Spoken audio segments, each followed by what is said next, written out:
All right, what you're seeing right here, this is basically the future of computing at the edge. And I don't just mean a server, no, this is a full-blown supercomputer, engineered to operate in the most extreme, most disconnected places you can imagine.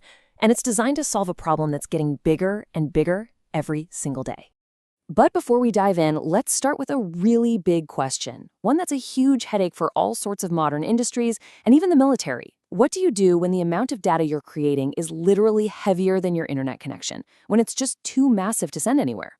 And that question right there brings us to this really fascinating concept called the data gravity problem. And trust me, this isn't just some tech support issue. We're talking about a problem rooted in actual physics. I mean, just think about it for a second.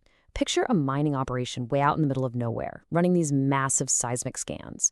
Or maybe a research team in a jungle sequencing genomes during an outbreak. Even a military unit out in the desert with a swarm of drones. What do they all have in common? They're creating terabytes of super important data, and they're hundreds, maybe thousands of miles away from any kind of cloud server. So this is what the tech world calls data gravity. The idea is that the data itself gets so massive, so heavy, that it starts to have its own gravity. It pulls processing power to it because trying to move all that data to the cloud is just impossible or way too expensive. I mean, you can't exactly upload an entire mountain's worth of geological data using a sat phone, right? So what's the answer? Well, if you can't bring the data to the cloud, you've got to bring the cloud to the data. And that, my friends, leads us to this pretty radical solution: a supercomputer in a box. Meet the RIOS Pilot AI Core. And there it is. The company that makes it has a pretty cool name for it, the Sovereign Brain. And its whole purpose is to let you train powerful AI models anywhere on Earth. We're talking completely off-grid, no internet needed. So yeah, this isn't just another edge device. It's a whole new category of tech. Okay, let's get right to it. The price. It starts at $185,000. And that number tells you everything you need to know, right? This is not a consumer gadget. We're talking about a serious piece of equipment for industry and defense. It's literally critical infrastructure, but in a box. So to really get what makes this thing so special, you gotta understand the difference between AI inference and AI training. Think of it this way. Most little devices at the edge, they do inference. That's like reading a book that's already written. They're using a pre-existing AI model. But this AI core, it does the training. It writes the book. It takes all the new data from the field and actually creates a newer, smarter AI model right then and there. But okay, here's the real puzzle. How in the world do you cram the power of an entire data center into a standard shipping container and then make sure it doesn't melt or fall apart in the harshest places on Earth? Well, let's pop the hood and break down its anatomy. It really boils down to three key parts, three integrated systems that each solve a massive survival problem. You've got the vault, that's the tough outer shell and the cooling system. Then there's the reactor, its personal off-grid power plant. And finally, the brain, the supercomputer hardware that does all the heavy lifting. All right, first up, the vault. Look, these high-end computers generate a crazy amount of heat. So to deal with that, the inside of this container is designed just like a state-of-the-art data center. They use what's called hot aisle and cold aisle container. Basically, they blast super cool air into the front of the servers, and then all that scorching hot exhaust gets funneled into a totally separate sealed-off hot aisle. It sounds simple, but this design is absolutely critical to stop the hardware from literally melting when it's sitting in a 120-degree desert. Okay, next problem. Power. A supercomputer like this is thirsty for electricity, a staggering amount. And the solution they came up with is just ingenious. Check this out. These massive solar wings actually fold out from the sides of the container. In one move, they triple the surface area for collecting solar power. So cool. And let's just talk about the scale of this power system for a second. Those solar wings, they're generating 15 kilowatts of power. That juice gets stored in a huge 60 kilowatt-hour battery bank. Now, to put that into perspective for you, that is more than enough power to run the entire supercomputer at high gear all night long with absolutely no connection to a power grid. It's completely self-sufficient. And that brings us, finally, to the brain. I mean, this is what all that incredible power and cooling is protecting.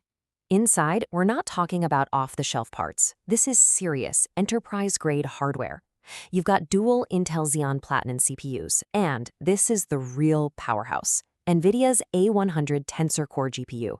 This is the exact same silicon that powers the biggest and best AI data centers in the world, and it's just sitting inside this box, ready to go to work anywhere. But here's where it gets even cooler. The AI Core isn't designed to be a lone wolf. No, its true power, its real magic, gets unlocked when it becomes the central brain for a whole network of smaller devices out in the field. So imagine this is how it plays out in the real world. You've got all these smaller units out there collecting data. Now, when one of them sees something it doesn't recognize, what the engineers call a hard case, it doesn't just give up. It sends that confusing piece of data back to the mothership, the AI core.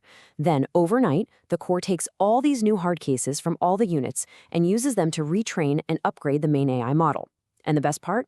The next morning, it pushes that new, way smarter model back out to every single device on the network. The result? I mean, this is truly revolutionary.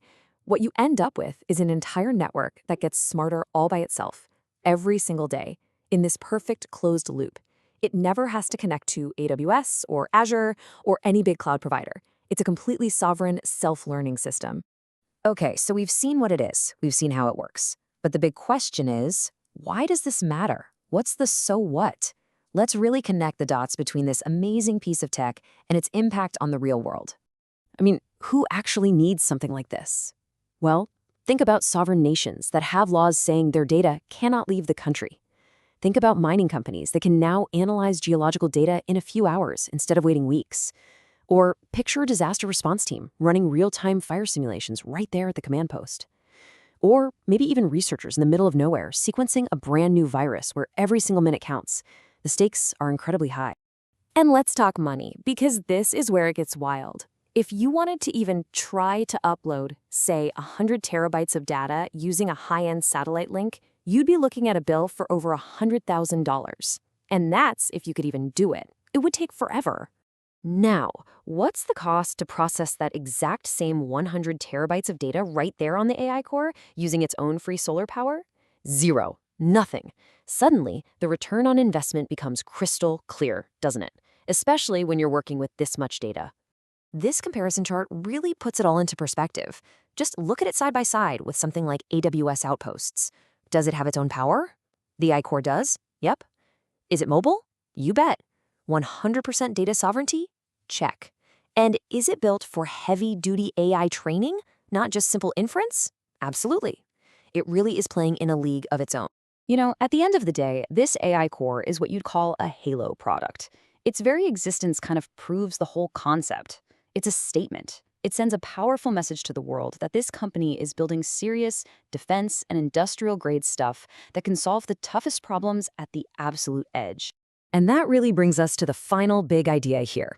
For as long as I can remember, supercomputing meant huge buildings, a rock-solid power grid, and fat fiber optic cables going into the wall. But that's just not true anymore. So the question we have to ask ourselves isn't if we can put this kind of power anywhere we want. The real question is, now that we can, what are the first huge problems we're going to solve with it?